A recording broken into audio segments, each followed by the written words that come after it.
The New York Rangers are definitely a team who has made it clear that they want to go out there and possibly trade for a star or a superstar caliber player, whether it's before this upcoming trade deadline or possibly this upcoming offseason. They definitely want to go out there and make a big trade happen. And one player they've been targeting for a while now has been JT Miller. There was almost a trade that happened about a week or so ago now, but in today's video, we're going to talk about the blockbuster trade that did happen Friday night between the Colorado Avalanche, Chicago Blackhawks, and the Carolina Hurricanes, the division rival of the New York Rangers, and kind of how that massive trade with the Carolina Hurricanes is going to have a potentially pretty big impact on the New York Rangers kind of path towards getting a guy like JT Miller. And this definitely could have a pretty big impact. So stick around, listen to this video, and it definitely should be a good one here because there is a chance that this gives the Rangers more of an opportunity to possibly go out there and get their star guy in JT Miller. And I know a lot of Rangers fans, have some mixed opinions on that, whether or not it's a good idea or not. And I think at the end of the day, it does really kind of depend on the price. But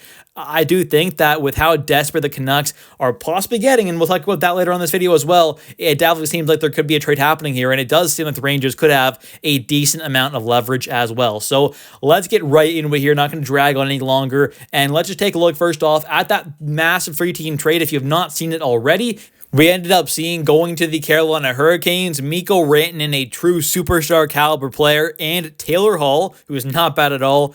And then going over to the Avalanche was Martin Necas, a breakout star this season, Jack Drury, a decent young player, a second-round pick, and a fourth-round pick in the future. Then you also had going over to the Blackhawks, as they did retain 50% of Rantanen's salary for this season, as he was a rental, an expiring contract. This coming off season will be a unrestricted free agent, which maybe the Rangers kind of try and go after him a bit there. Wouldn't be surprised if we saw some rumors about the Rangers having interest at least, whether it's realistic or not. But either way, definitely would be a guy who would not be a bad signing, although he will definitely cost an insane amount.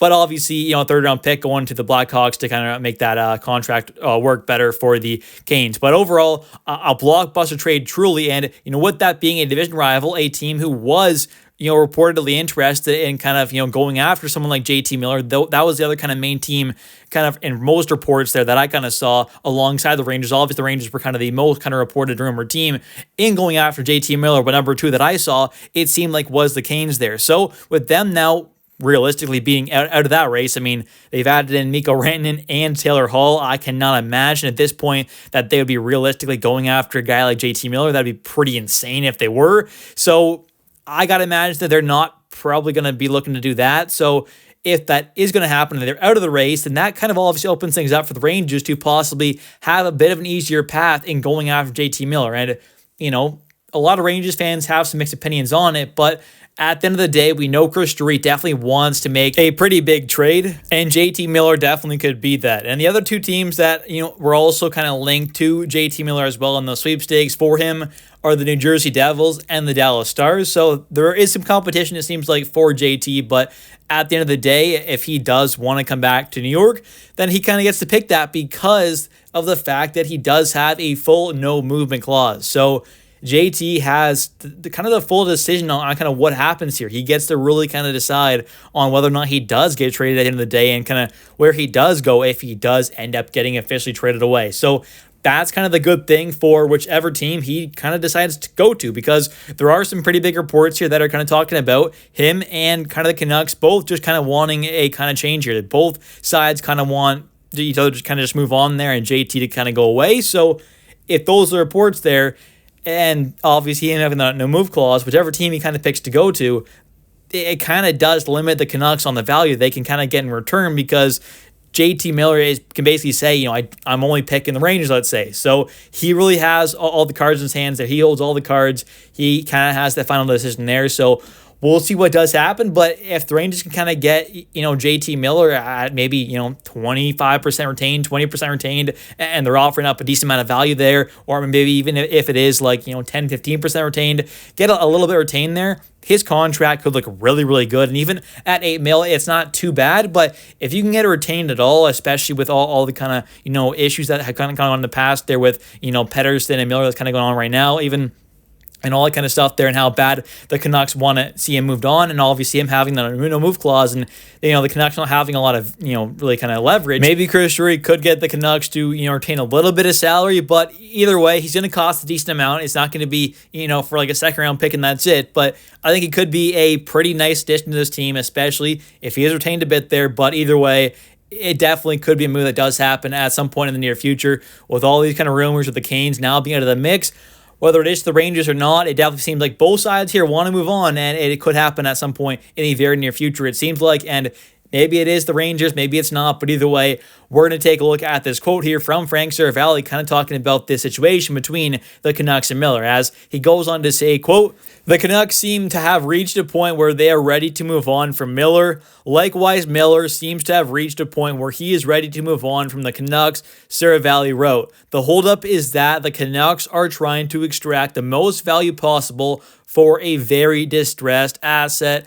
And that makes sense. I mean, obviously they want to get the most value possible, and every single team in the NHL will do the exact same thing, try and squeeze out every bit of possible value that they can. But at the end of the day, a guy like JT Miller, he has that full no movement clause, so he can pick whether he gets traded or not and where he kind of goes. So that pretty much, narrows things down quite a bit there to pretty much one team if he wants to make it that. So there's that, obviously, fact there. You've also got the kind of issues that have gone in the background with him and Elias Pettersson, so that can't really help things out because there have been so many reports and rumors about, the Canucks possibly trading one of those players away. So with all that going on, that always kind of tells other teams that they're looking to possibly, trade one of those players away. So that doesn't help their leverage in the first place. He got that no movement clause.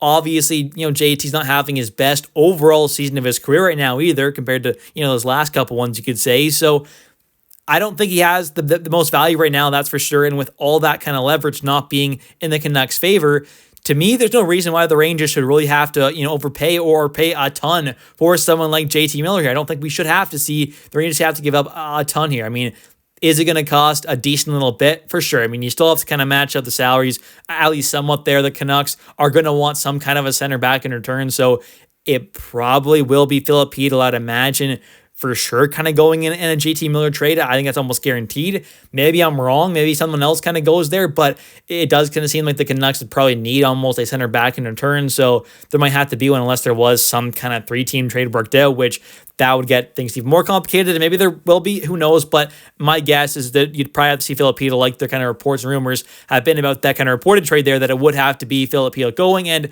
with the Canes out, though, it does seem like the Rangers might have a bit better of a chance. And although, the reports are that, the Devils and Stars are linked, like I said, with that full no movement clause for JT Miller, he, at the end of the day, gets to kind of pick where he ends up going. So that could end up being the Rangers, which would make things a lot nicer in a trade for the Rangers to possibly not have to give up as much value.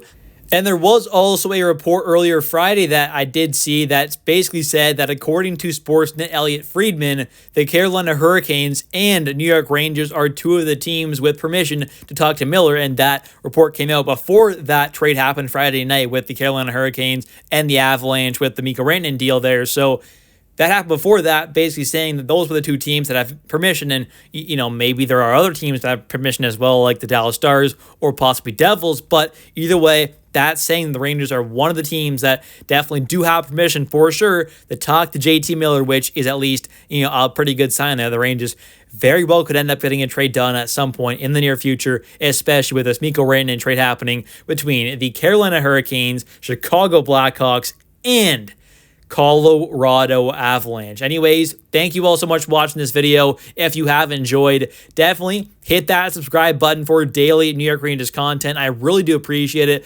Anytime you hit that like, subscribe button, comment, watch these videos, it helps the channel out a ton and more than you could ever imagine. So I really do appreciate everything that you all do for the channel. It means a lot. I love posting every single day. It's a grind, but I love doing it for all you out there. I love making these videos. It's a ton of fun, so I really do appreciate all the support that you all show and all the time that you all spend watching these videos. I mean, it really does mean a lot. So thank you all for all the support that you all show, and definitely, subscribe for daily New York Rangers content. I post every single day, and definitely comment down below your thoughts on this whole situation here with this kind of Blockbuster trade happening Friday and kind of the impact that it could possibly have on the New York Rangers finally getting a trade done for their star target here in JT Miller. Thanks for watching. I'll catch you next one.